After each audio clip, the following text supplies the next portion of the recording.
자, 질문 하나 드리고 말씀 시작하겠습니다. 사랑하는 성도 여러분, 여러분은 하고 싶은 말은 다 하는 편이십니까? 아니면 이렇게 여쭤볼게요. 여러분은 여러분의 감정을 솔직하게 다 표현하는 편이십니까? 화가 나면 화내고, 짜증나면 짜증내고, 그래야 속에 쌓아둔 게 없어서 내 정신이 건강해진다고 생각을 하십니까? 이런 분들이 꼭 하시는 이야기가 있더라고요. 나는 하고 싶은 말은 꼭 해야 직성이 풀린다. 대신에 뒤끝은 없다. 도대체 누구를 위한 뒤끝인지는 잘 모르겠어요. 자기만 뒤끝이 없으면 되나 봐요. 가족이라는 관계를 보면 혈육으로 맺어져 있기도 하고 또 뿐만 아니라 결정적으로 가장 중요한 시간들을 같이 한 그런 관계다 보니까 가족이 제일 끈끈할 수밖에 없습니다. 가장 사랑할 수밖에 없죠. 같이 밥 먹은 시간만 따져도 누구하고 비교를 하겠습니까? 그런데 사람들이 살면서 상처를 어디서 제일 많이 받느냐 생각해 보면요, 당연히 가족입니다. 희한하죠. 가장 끈끈한 관계, 가장 사랑하는 관계인데 가장 상처를 또 많이 주고 많이 받아요. 왜 그럴까 생각을 해보니까, 또 뭐로부터 상처를 받을까 생각을 해보니까 결국은 말이더라고요. 보통 말이라고 하는 건 우리의 감정이나 생각을 우리의 입술을 통해 소리로 내뱉는 거잖아요. 그래서 좋은 말은 어떤 말이냐면요, 이성이나 도덕이나 교양이나 예의 범절이나 또 뭐 신념 같은 것들이 그 짧은 시간에 내 마음 가운데 드러나는 생각과 그리고 감정들을 필터링을 하는 거예요. 그리고 정제된 언어로 예쁘게 말을 하는 겁니다. 그게 좋은 말이죠. 물론 그렇게 해도 실수가 있을 때가 있어요. 내가 착각할 때가 있으니까. 근데 가장 큰 문제는 언제 생기는가 하면요, 아예 이 필터링 자체를 안 하는 경우가 있어요. 그리고 그냥 말이 나오는 경우가 있죠. 너무 흥분해가지고 이성이 마비가 된다든가 아니면 너무 편해가지고 그냥 긴장이 풀리는 경우들이 있죠. 그럴 때가 있습니다. 그러면 어떻게 되느냐? 생각나는 것과 동시에 말이 나와요. 아니면 감정을 느끼는 순간 말이 나옵니다. 심지어는요, 말이 먼저 나오고 생각을 할 때도 있어요. 우리의 마음 가운데 늘 좋은 것만 생각하면 그렇게 무의식적으로 말을 해도 좋은 이야기가 나오겠지만, 우리의 마음 가운데 악하고 독한 것들이 가득하면 무의식적으로 나오면, 필터링이 없이 나오면 그냥 그게 나온다는 이야기죠. 이렇게 한번 여쭐까요? 여러분은 생각을 하고 말을 하십니까? 아니면 말을 하고 생각을 하십니까? 당연히 생각을 하고 말을 해야 되는데 살다 보면요, 말을 하고 나서 생각을 하는 경우가 있어요. 내가 말을 뱉고 나서 내가 그렇게 생각하고 있구나. 내가 말을 뱉고 나서 내가 지금 마음 상태가 이렇구나. 이걸 깨닫는 경우가 있더라고요. 아니면 우리의 마음 가운데 생각과 그리고 또 말의 음성이 전혀 뒤죽박죽 되어 있는 경우들도 있죠. 가정에서 그런 일이 가장 많이 발생합니다. 왜냐하면 편하니까. 긴장이 풀려서 그래요. 그러니까 상처를 쉽게 주고 상처를 받는 거죠. 하고 싶은 말 당연히 해야 됩니다. 안 하면 병나죠. 내 감정도 표현해야 됩니다. 그러라고 입 있는 거잖아요. 그러라고 말을 하는 거잖아요. 그런데 그냥 하면 안 된다는 이야기죠. 비유적으로 표현하면 내 속에 있는 것들을 가지고 맛있게 요리를 해서 예쁘게 플레이팅해서 상대방에게 줘야 되는 거예요. 상대방의 상태나 상대방의 상황이나 이런 것들을 고려하는 겁니다. 이런 게 사랑이고, 이런 게 인내고, 이런 게 배려죠. 그럴 때 대화 중에 이해도 되고 공감도 있고 설득도 되고 재미도 있고 또 때로는 에너지를 얻기도 하는 겁니다. 그런 게 없으면 나는 그런 뜻이 아니었는데, 나 뒤끝 없는데, 누군가는 내 말 때문에 내 가슴에 못을 받게 되는 경우가 있죠. 왜 내가 가는 곳에서 꼭 분란이 일어날까? 왜 내가 가는 곳에는 항상 시끄러워질까? 그냥 속된 표현으로 정말 재수 없어가지고 나는 늘 그런 사람들만 꼬이느냐? 그럴 수 있죠. 근데 이걸요, 계속해서 반복된다고 생각을 하신다면 심각하게 고민해 보셔야 되는 문제가 되는 겁니다. 아마 내 필터링의 능력에 문제가 있을 수도 있어요. 내 요리가 맛이 없다는 이야기입니다. 그래서 음식에 대한 불평이 나오듯이 내 말 때문에 사람들이 불편해지는 경우가 있습니다. 뭔 말인지 아시겠습니까? 오늘 말씀을 보면서 이 이야기를 좀 더 나눠보도록 하겠습니다. 마태복음 5장 5절입니다. 다시 읽겠습니다. 시작. 온유한 자는 복이 있나니 그들이 땅을 기업으로 받을 것이며. 오늘 말씀이 이렇게 시작했습니다. 온유한 자는 복이 있다. 일단 온유한 자가 어떤 자인지는 정확하게는 모르겠지만 이 이야기를 들을 때 우리 느낌상으로는 지금까지 봐왔던 복들 중에서 가장 말이 돼요. 무슨 말인지 아시겠죠? 왠지 온유한 자는 복을 받아야 될 것 같지 않습니까? 내가 온유하게 안 살아봐서 그렇지 온유한 사람들은요 왠지 행복할 것 같지 않습니까? 그러면 온유한 자가 행복한 것까지, 온유한 자가 복을 받는 것까지는 이해가 되는데 그 다음이 사실은 받아들이기가 힘든 거예요. 뭐라고 되어 있습니까? 그들이 땅을 기업으로 받는데. 이런 이야기를 들으면 꼭 이렇게 삐딱하게 생각하시는 분들이 있을 거예요. 내가 아직 땅이 없는데 그 이유는 내가 온유하지 못한 탓일까? 내가 아는 사람 중에 땅 부자가 있는데 그 사람은 진짜 온유한가? 별로 안 온유해 보이는데 이런 생각을 한다는 거죠. 아니면 성경의 약속에 대해서 전혀 신뢰가 없어서 기대도 없고 관심도 없는 것일까요? 어떻습니까? 성경에 분명히 이런 약속이 있는데 땅을 기업으로 받는다는 약속이 있는데 여러분들은 이 이야기를 읽을 때마다 어떤 생각을 하셨느냐고 묻고 있는 겁니다. 잘 생각해 보시면요. 예수님께서 부동산의 개념으로 땅을 말씀하시지는 않았을 거예요. 그럴 리는 없잖아요. 당연히 아니죠. 모든 성경은요, 하나님의 뜻 안에서 이해하려고 노력을 해야 되는 거예요. 우리가 성경을 읽다 보면 이해가 안 되는 부분도 있고 잘 모르겠는 부분들도 있어요. 그때 우리가 알고 있는 하나님의 뜻 안에서, 우리가 경험했던 하나님의 성품 안에서 이해하려고 노력하면 정확하게 그 뜻이 그 뜻은 아닐 수 있겠지만 하나님의 뜻에서 크게 벗어나지는 않을 거예요.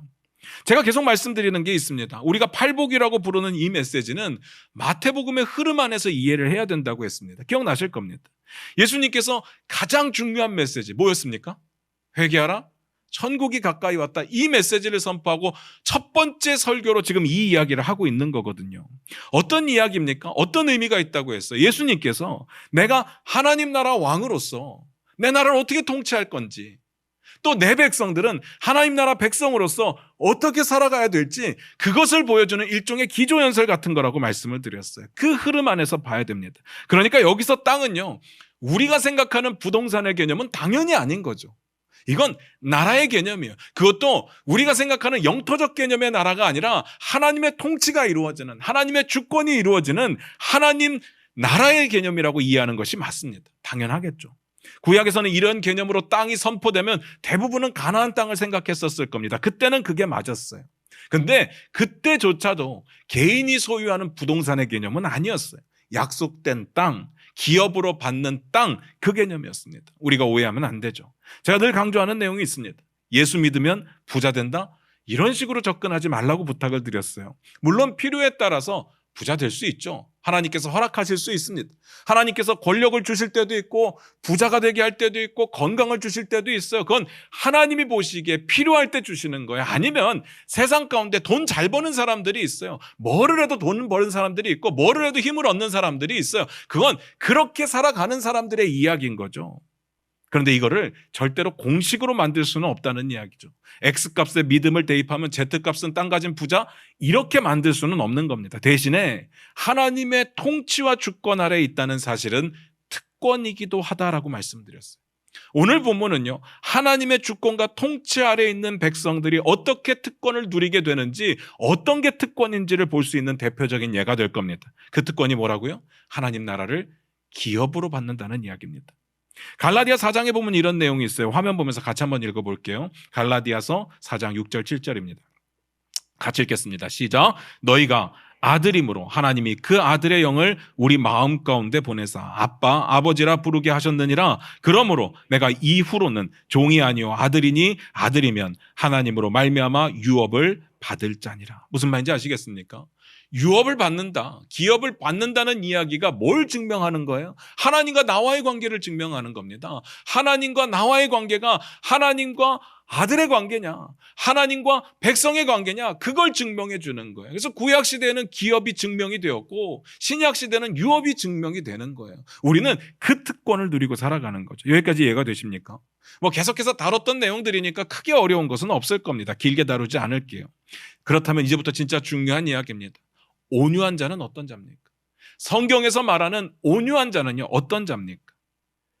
앞에서 온유하다는 것을 말할 때 그냥 느낌으로 말씀을 드렸어요. 성경적인 의미를 찾아본 게 아니라 이 단어가 주는 이미지를 가지고 생각을 했어요. 그런데 그럼에도 불구하고 별반 어려움은 없었어요. 크게 문제될 건 없었잖아요. 온유한 자가 복을 누리는 게 당연해 보였거든요. 거부감이 없었습니다. 그때 우리가 생각했던 온유한 건 뭐예요?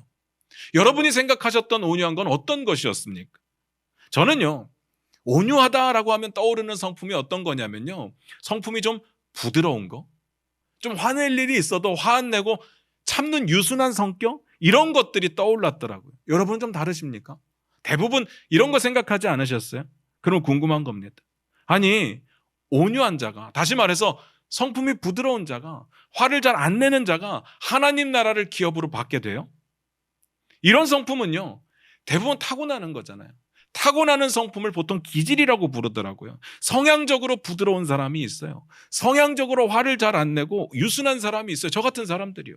화를 잘 안 내고 늘 부드럽잖아요. 이런 사람들도 있다고요. 근데 만약에 성경에서 말하는 온유함이 이런 거라면 이게 땅을 기업으로 받을 만한 자격이 되겠느냐? 뭔 말인지 아시겠습니까? 이런 걸로 하나님의 자녀가 될 수 있어요. 하나님 나라 백성이 될 자격이 되는 거예요. 아니, 이런 성향들은 타고나는 거라면서요. 태어나면서부터 얻는 기질이잖아요. 이런 걸로 어떻게 하나님 나라를 기업으로 얻냐고요. 물론 세상의 모든 온유한 사람들이 다 행복한 건 아닐 거예요. 세상의 모든 온유한 사람들이 다 복을 누리는 건 아닐 겁니다. 우리 이거 지지난주에 계속해서 봤던 이야기잖아요. 그럼 누가 받느냐? 그들 중에서도 하나님 앞에 나와서 무릎 꿇고 하나님을 붙드는 자들, 회개하는 자들이 복을 누린다고 이야기를 드렸어요. 그런데 그것까지는 이해가 되는데 그렇게 따지면 또 이해가 안 되는 부분이 있어요. 회개하고 하나님께 돌아온 사람들 중에서도 타고난 기질로 부드러운 사람들이 있을 텐데 그들은 땅을 기업으로 받고, 타고난 기질이 거친 사람들이 있을 텐데 그들은 기업으로 땅을 받지 못하느냐? 이게 말이 되느냐는 거죠. 이런 걸로 말은 안 된다고 전 말씀드리고 싶은 거죠. 기업을 받는 건 은혜라고 이야기했잖아요. 여기에 우리의 노력은 1도 들어가지 않는다고 했어요. 그런데 타고난 기질은 어느 정도의 영향력을 미친다? 그건 말이 안 되죠. 그래서 고민해 보는 겁니다. 성경이 말하는 온유함이 뭘까? 정말 우리가 생각하는 대로 기질이 온순한 사람들, 화를 잘 안 내는 사람들을 말하는 걸까? 고민해 보자는 겁니다. 사실 이 온유함에 대한 이야기는요, 배경이 조금은 달라요. 지금까지 우리 팔복 세 번째 보고 있는데 두 번째 복까지는요, 그 배경이 이사야서 61장이었습니다. 그래서 61장의 전문맥이 어떤 사람을 해당되는지를 나타내 주는데 그게 뭔 내용이었는가 하면 하나님께 회개하는 자, 하나님께 돌아와서 하나님께 무릎 꿇고 하나님을 붙드는 자에 관한 이야기라고 말씀을 했죠. 이것은 그래서 우리가 모든 가난한 자가 아니다, 모든 애통하는 자가 아니다, 이렇게 말했던 거고, 이건 회개하는 자들에 대한 이야기, 하나님께 돌아오는 자들에 대한 이야기라고 말씀드렸던 거예요. 그런데 오늘은 배경이 좀 달라요. 그렇다고 해서 이사야 61장의 전제와 아무 상관이 없느냐? 그건 아니에요. 팔복의 모든 메시지는 다 그 전제를 가지고 있어요. 어차피 하나님 나라 이야기하는 거니까. 다만 더 정확하게 보려면 시편 37편 11절을 봐야 된다는 이야기를 드리는 겁니다. 이거 한번 찾아볼게요. 한번 찾아보겠습니다. 성경 한번 찾아보겠습니다. 시편 37편 11절입니다. 다 찾으셨으면 같이 한번 읽어보겠습니다. 시작. 그러나 온유한 자들은 땅을 차지하며 풍성한 화평으로 즐거워하리로다. 거의 똑같죠. 거의 똑같아요. 다만 다른 게 있다면 뒷부분에 조금 더 있어요. 내용이. 뭔 내용이 있습니까? 풍성한 화평으로 즐거워하리로다. 시편 37편은 다윗의 시거든요. 예수님께서 다윗의 시를 그대로 인용을 하셨어요. 그래서 이 시를 봐야 온유한 자가 어떤 사람들인지를 이해하는 데 도움이 될 거예요. 온유한 자는 어떤 자래요? 온유한 자는 풍성한 화평으로 즐거워한다고 이야기를 합니다. 기질적으로 온유한 사람들이 화평을 누리나요? 그럴 가능성이 크죠. 화를 잘 안 내고 부드러운 사람들, 온유한 사람들이 화평을 누리게 될 가능성이 굉장히 큽니다. 그들은 부드러우니까.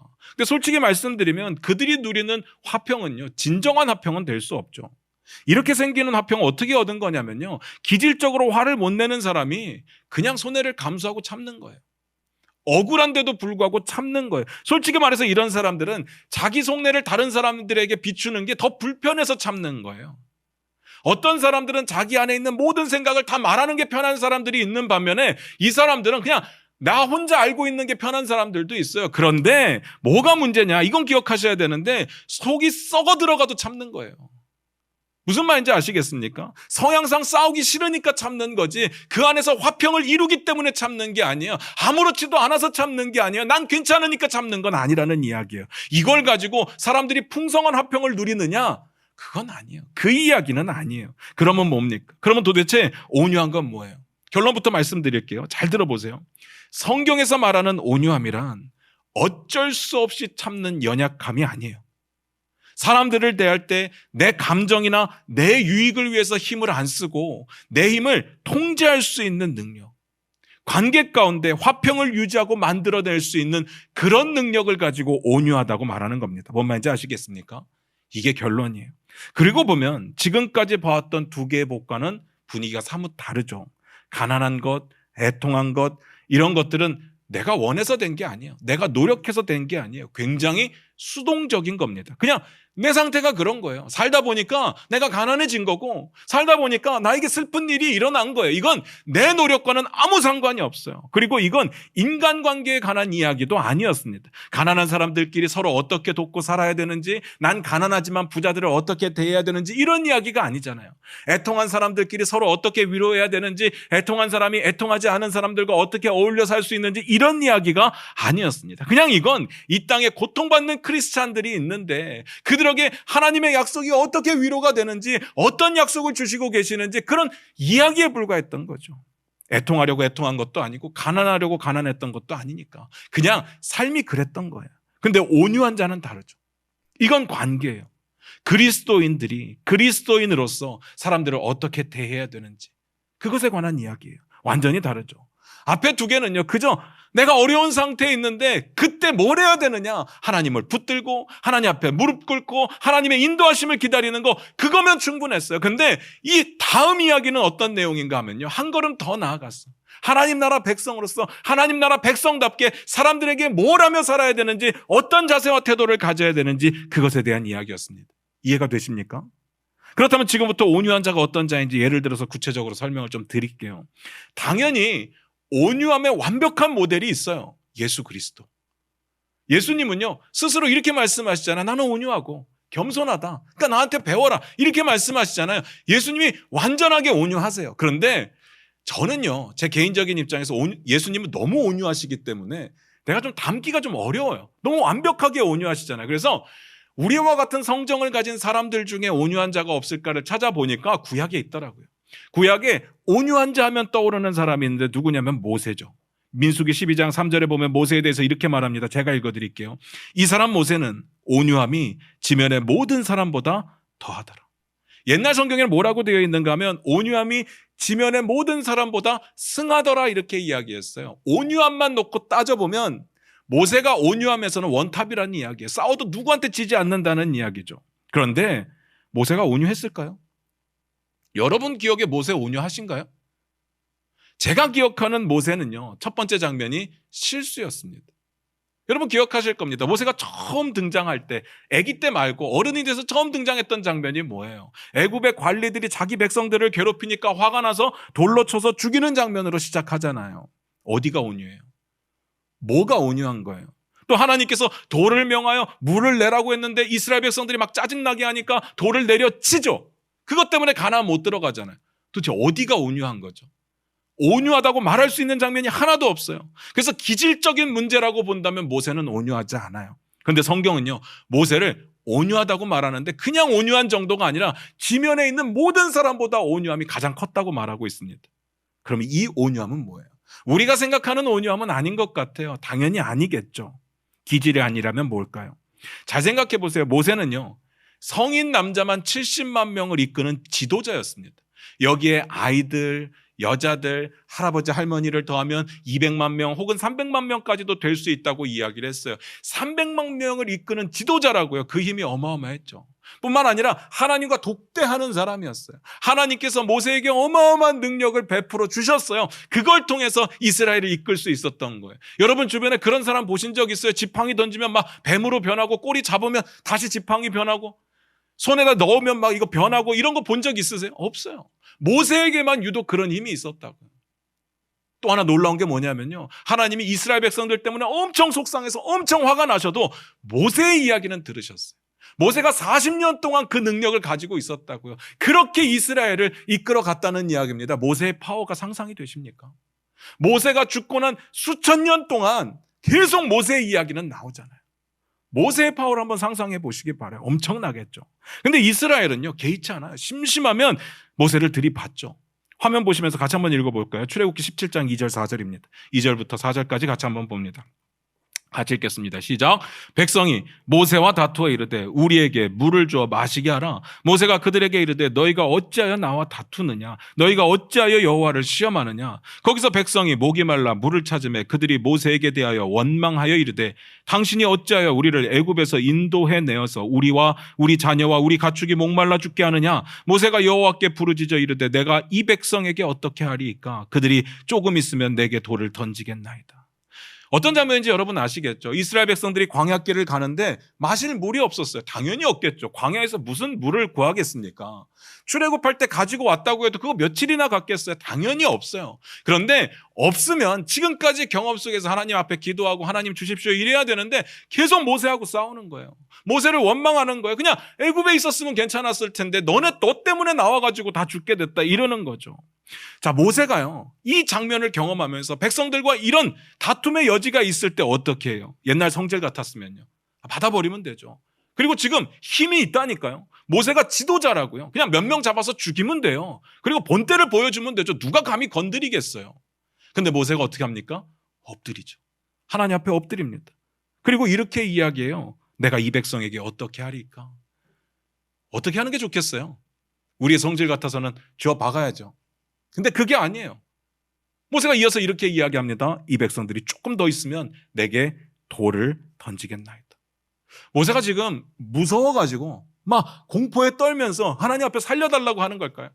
아니면 기질상으로 내가 할 말이 있는데 사람들에게 말 못하는 성향, 부끄러운 성향이라서 이걸 말 못하니까 주님 좀 들어주세요 이러는 걸까요? 아니에요. 그에겐 충분한 힘이 있었습니다. 그리고 그의 마음 가운데 야성도 있었어요. 그런데 그 모든 것들을 지금 컨트롤하고 있는 겁니다. 무슨 말인지 아시겠습니까? 하나님께 맡기고 있어요. 자신의 파워를 되갚아주는 데 사용하지 않았다는 이야기입니다. 모세의 기질, 욱하는 성격이에요. 그런데 하나님과 깊어지면 깊어질수록 자신의 성질을 죽일 수 있었고 컨트롤할 수 있었다고요. 감정은요, 누구나 생길 수 있어요. 화도 나고 짜증도 납니다. 모세가 온유했기 때문에 한 번도 화가 안 났더라. 그 이야기가 아니에요. 전혀 아니에요. 모세도 화가 나겠죠. 문제는 그가 화가 날 때 어떻게 하느냐. 되갚아줄 수 있는 힘이 있는데, 복수할 수 있는 힘이 있는데 어떻게 하느냐. 통제했다는 이야기입니다. 자신의 능력을 통제했다는 이야기예요. 하나님이 주신 힘을 통제했다는 이야기예요. 그리고 나서 어떻게 하느냐. 하나님께 맡기는 겁니다. 하나님의 역사에 맡기는 거예요. 하나님의 처분에 맡기는 이야기입니다. 이게 온유함이죠. 그리고 나서 그것으로 끝나느냐? 아니에요. 모세는 계속해서 이스라엘 백성을 위해서 일을 합니다. 그들이 더 나아지게 만들기 위해서 일을 한다고요. 살면서 이런 이야기 정말 많이 들어보셨을 거예요. 못 참겠어요. 억울해서 못 참겠고 치사해서 못 참겠고. 맞죠? 살면서 그런 일들 많잖아요. 못 참겠는 경우 많잖아요. 너무 당연하고 너무 자연스럽죠. 그래서 못 참겠을 때 자연스럽게 못 참는 건 당연하지만 그건 온유함은 아니에요. 무슨 말인지 아시겠습니까? 또 그것과 정반대로 참고 싶지는 않지만 성향상 참아지는 성격들이 있어요. 되갚아주고 싶은데 힘이 없어서 못 갚는 사람들이 있어요. 그래서 겉으로 보면 그냥 참는 것처럼 보일 수 있는데 이것도 온유함은 아니에요. 뭔 말인지 아시겠습니까? 화를 낼 수 있는데 참는 게 온유함이고요. 되갚아줄 수 있는 힘이 있지만 되갚아주지 않는 게 온유함입니다. 그리고 그런 상대를 위해서 선을 이루고 화평을 이루려고 노력하는 것까지가 온유함이라는 이야기입니다. 뭔 말인지 아시겠습니까? 이게 통제된 능력이라고 말하는 온유함인 거죠. 잘 생각해 보시기 바랍니다. 화평은요, 힘이 있는 자가 이루는 거예요. 아무리 힘없는 자가 우리 화평하자 한다고 해서 될 문제가 아니에요. 힘이 있는 자가 이루는 게 화평입니다. 그런데 이렇게 말하면 여러분들 가운데 이런 생각하시는 분들 계실 겁니다. 나 힘이 없어요. 내가 무슨 힘이 있는데요. 우리가 모세처럼 힘이 없을 수는 있죠. 그런데 우리에게도 힘은 있습니다. 크고 작은 차이는 있겠지만 파워가 꼭 돈만 파워는 아니잖아요. 권력만 파워는 아니잖아요. 얼마만큼 가져야 파워가 아니라 내가 얼마를 가졌건 간에 내가 말하거나 행동할 때 그걸로 인해서 영향력이 간다면 그건 힘인 거예요. 잘 생각해 보세요. 1.5V 건전지도 파워라고 부르고 수만 볼트의 전압선도 파워라고 불러요. 그 힘을 통제하는 것이 온유함인 거지 얼마를 가졌느냐가 중요한 건 아니겠죠. 많이 가진 자는 많이 통제해야 된다는 이야기입니다. 그래서 온유라는 단어를 원어로 보면요, 타고난 성품을 말하지는 않아요. 훈련되고 절제된 길들여진 성품을 말할 때 사용합니다. 예를 들어 보면요, 야생동물들을 길들였을 때 가지고 있는 야성이 여전히 있어요. 그런데 훈련이 됐기 때문에 주인만 바라보는 거죠. 주인을 위해서만 그 힘을 폭발적으로 쓸 수 있을 때 그때가 온유한 상태예요. 어떤 분이 설교 중에 이런 말씀 하시더라고요. 중세시대에 전쟁에 나갈 때 말을 쓰잖아요. 말을 타고 전쟁에 나가잖아요. 근데 어떤 말을 선호하느냐? 집에서 잘 기른 그런 종마들을 원하는 것이 아니라 야생마를 선호한다는 이야기를 드렸어요. 야생마의 문제는 뭐냐면요, 길들여지지 않은 거잖아요. 그런데 길들일 수만 있다면 집에서 키운 말들하고는 비교가 안 되는 거예요. 야생마니까. 그러니까 막 화살이 왔다 갔다 하고 사람들이 막 칼을 잡고 힘들어도 야생마니까 주인만 보고 달려가는 거예요. 주인이 가자는 대로 달려갈 수 있는 용감함이 있다고요. 그게 야생마의 특징인 거죠. 그 이야기를 하시더라고요. 그걸 나타내는 말이 온유함이다라고 말씀을 하세요. 온유함은요, 부드러움이기도 하지만 전쟁 같은 세상 가운데 우리를 승리하며 살 수 있게 만드는 능력이 될 겁니다. 통제된 능력, 세상을 이기는 필수여서 세상을 화평케 할 수 있는 능력이 온유함입니다. 결론입니다. 그러고 보니까 하나님 나라 백성들이 하나님 나라를 살아갈 때 필수적으로 어떤 능력이 필요한지 이제 알 것 같아요. 어떤 능력이요? 온유함. 그게 뭐냐면요, 내 감정이나 유익을 위해서 내 힘을 쓰도록 내버려 두지 않고 통제할 수 있는 능력을 말하는 거예요. 결코 비굴하지 않아요. 내가 참는다고 해서 연약한 게 아니에요. 왜요? 절제된 능력이 있으니까. 훈련된 능력이 있으니까. 솔직히 세상은요, 전쟁터입니다. 교회는요, 다르죠. 사람들이 교회에서만큼은 착하게 살려고 노력하잖아요. 교회에서만큼은 친절하게 대하려고 노력하잖아요. 그래서 교회 보면요, 다 착한 사람들만 모여 있어요. 그런데 세상에 가면 180도 변하죠. 이유가 뭔지 아세요? 교회에서는요, 길어야 2-3시간 있거든요. 2-3시간은 참을 수 있어요. 2-3시간은 착한 사람으로 살 수 있어요. 근데 일주일 시간을 계산해 보니까 168시간이에요. 그럼 165시간부터 166시간 정도까지는 세상에서 산다는 이야기인데 그렇게 살 수가 없어요. 거기서 막 맨날 무너지게 되는 겁니다. 무슨 말인지 아시겠습니까? 그렇게 긴 시간 동안 하나님의 자녀답게 살 수 있느냐? 그럴 힘은 없어요. 여전히 내 본능대로 움직이고 내가 하고 싶은 대로 해야 돼요. 2-3시간은 참을 수 있지만. 사도 바울은 이렇게 말합니다. 고린도전서 10장 23절 24절이에요. 제가 읽어드릴게요. 모든 것이 가하나 모든 것이 유익한 것은 아니요. 모든 것이 가하나 모든 것이 덕을 세우는 것은 아니니 누구든지 자기의 유익을 구하지 말고 남의 유익을 구하라. 이게 온유입니다.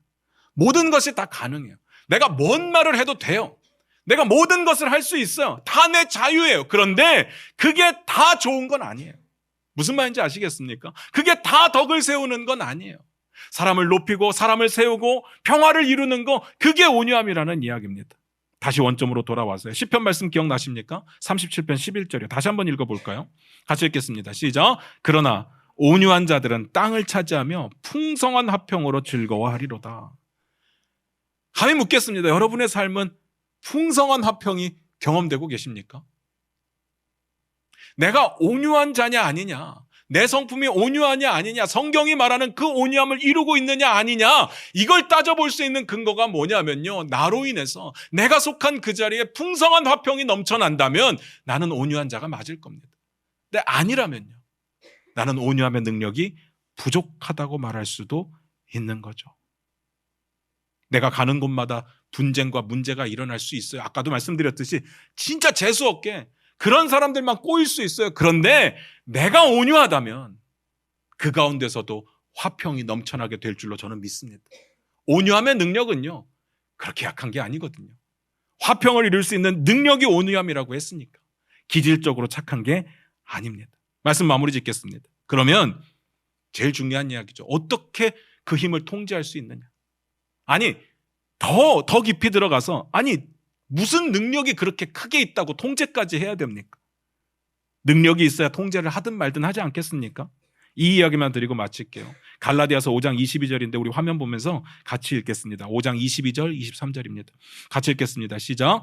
오직 성령의 열매는 사랑과 희락과 화평과 오래 참음과 자비와 양성과 충성과 온유와 절제니 이 같은 것을 금지할 법이 없느니라. 온유함은요, 내 성격인 줄 알았는데, 타고난 기질인 줄 알았는데, 성경이 말하는 온유함은요, 성령의 열매였더라고요. 그렇기 때문에 이건 훈련이 필요해요.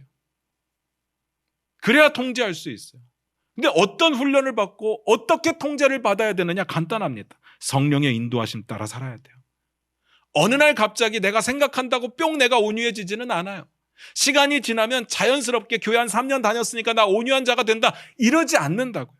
성령님의 인도하심 가운데 통제받고 있어야, 그래야 우리는 온유해질 수 있는 겁니다. 그러면 그 힘은 어디서 나오는데요? 잘 모르겠는데 여전히 힘이 없는 것 같은데요. 성경이 이렇게 말씀하시잖아요. 예수님이 이렇게 약속하시잖아요. 오직 성령이 너희에게 임하시면 너희가 권능을 받고. 우리의 힘은요, 성령님이 주시는 거거든요. 근데 왜 내 삶 가운데 그 성령의 능력이 안 나오느냐? 성령의 통제함을 안 받고 내가 하고 싶은 대로 해왔거든요. 내 본능대로 움직였거든요. 당연히 힘이 없죠. 사실 내 멋대로 하는 말과 행동에도 힘은 있어요. 말 한마디로 사람 아프게 만들 수 있습니다. 죽일 수도 있어요. 그거 하는데 큰 힘이 필요하지는 않아요. 그냥 밥 먹고 말할 수 있으면 충분히 할 수 있어요. 그 정도는 얼마든지 해요. 그런데 풍성은요, 풍성한 화평을 누리는 것은 온유함의 능력이 필요하다고 했잖아요. 여기에는 어마어마한 힘이 필요한 거예요. 사람을 살리는 거잖아요. 화평을 이루는 거잖아요. 분열과 분쟁이 있는 곳에 하나님이 주시는 평화를 이루는 거잖아요. 내 능력으로는 안 돼요. 이 능력은 성령의 능력이어야 되는 겁니다. 그래야 사람을 살리고, 그래야 교회를 세우고 화평을 이루게 되는 거죠. 그래서 통제된 능력이라고 하는 건 내 악한 본능을 통제하고 성령의 능력이 드러나게 하는 거. 나는 감추어지고 성령만 드러나게 하는 거. 그게 온유함입니다. 그런 자가 온유한 자죠. 사랑하는 성도 여러분, 온유한 자가 되시길 바랍니다. 그럴 때 하나님 나라가 내 삶 가운데 이루어질 거예요. 땅을 기업으로 받는다고 했잖아요. 그게 부동산의 개념은 아니라고 했어요. 그럼 무슨 말이에요? 온유한 자가 그 삶의 자리에서 하나님 나라를 이루어간다는 이야기 아니겠습니까? 나로 인해서 내 주변이 화평케 될 겁니다. 나로 인해서 하나님과 멀어졌던 사람들이 회복을 경험하게 될 거예요. 나로 인해서 많은 사람들이 하나님이 주시는 위로를 받게 될 겁니다. 그게 온유함이죠.